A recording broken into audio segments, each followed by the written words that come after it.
and listening to the president later today. But even before we get there, have you had any meaningful conversations with this administration about what these tariffs could look like?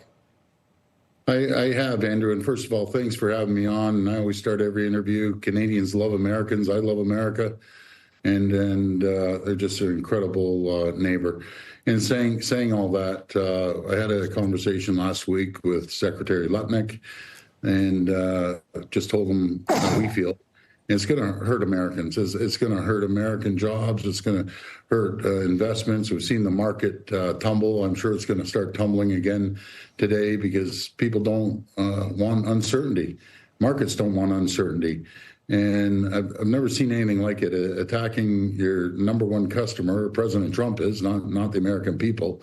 President Trump's attacking their number one ally, their number one customer. And it's going to be unfortunate. He calls it Liberation Day. I call it Termination Day because people are going to be losing their jobs across the U.S. You can't just all of a sudden put tariffs on every part and every widget that comes across the border. Ontario alone employs over 9 million people. They wake up every single morning to produce products for Ontario. That's Ontario alone, not mentioning the entire country. Do you expect this to be a negotiation, meaning there has been a sense implied or otherwise that we're going to hear a number, whether it's 20% or something else, as a sort of top, and that if folks like yourself come forward and say, you know what, we're going to take some tariffs off of this and we're going to do this, perhaps that those tariff numbers come down? Well, let's hope so. Let's sit down and discuss this because it's just going to hurt American jobs. I can't stress it enough. And, you know, again, he believes he's supporting Americans. He said he was going to create jobs, create wealth, reduce inflation. It's worked the total opposite. Inflation. But do you think it's fair that you have tariffs on a whole number of products? That's right. And we'd be willing to take those off tomorrow if he took all the tariffs off. We are not the problem, Andrew. Do you know the problem is? China's the problem. And he's taking a blind eye to China as they continue to build their critical mineral mass. We have all the critical minerals that our great neighbors need. We have the energy that our great neighbors need. I just want to go back for a moment. If, in fact, you're prepared to take your tariffs off, why wouldn't you have that negotiation and that conversation now before any tariffs get put in place? Well, we've had this conversation for over the last month. We don't want tariffs. We have another $65 billion worth of tariffs to launch today. That's the last thing we want to do because it's just, again, it's going to hurt both countries. It's going to hurt American workers. That's the last thing I want. Andrew meant take the other ones off, not the ones you're launching today. The ones that you already got. You're saying you take all your tariffs off. I'm saying we will take them off. That's right. Then why is that not? I guess my question is, why has all of that not already happened? And does President Trump know that you'd be prepared to do that?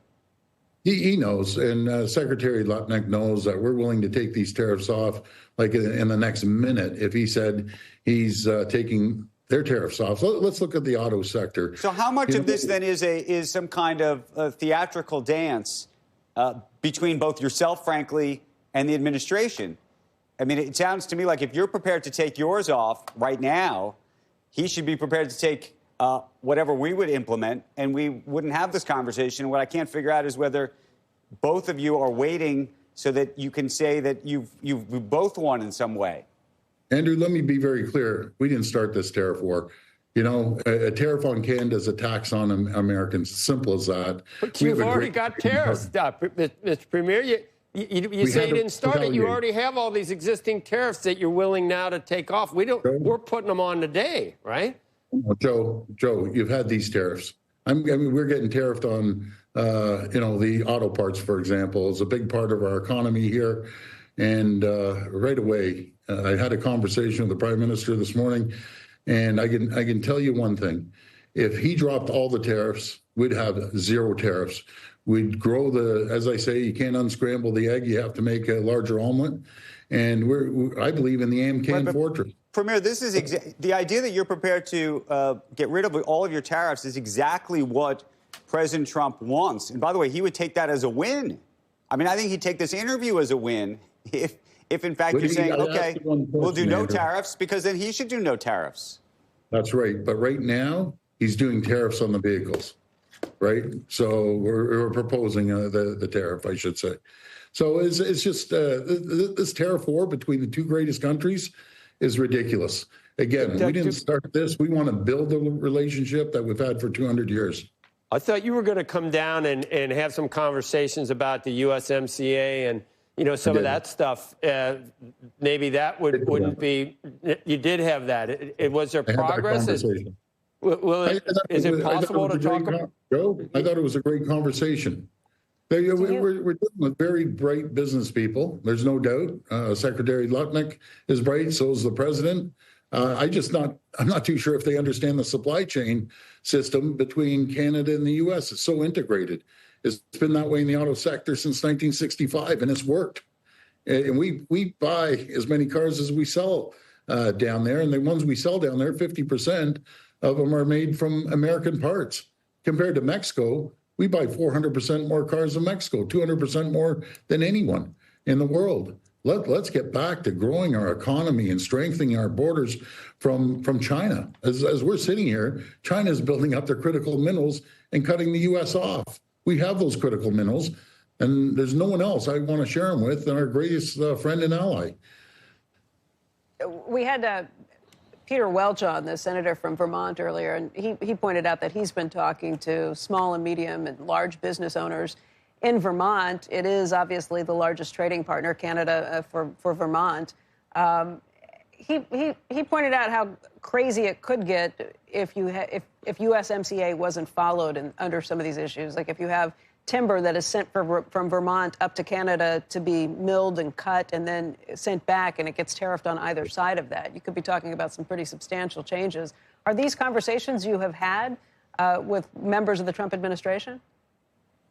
I had the conversation with the Secretary Lutnick. He knows what's at stake. We're the #1 customer to the U.S., #1 trading partner to 28 states. Again, Ontario alone, Ontario would be your 3rd largest trading partner in the world, over $500 billion of two-way trade. This is the most ridiculous thing I've ever seen. I just want to build our relationship, strengthen our trade, and keep an eye on the people that don't like us. And there's one country that doesn't like us, and that's China. What has the administration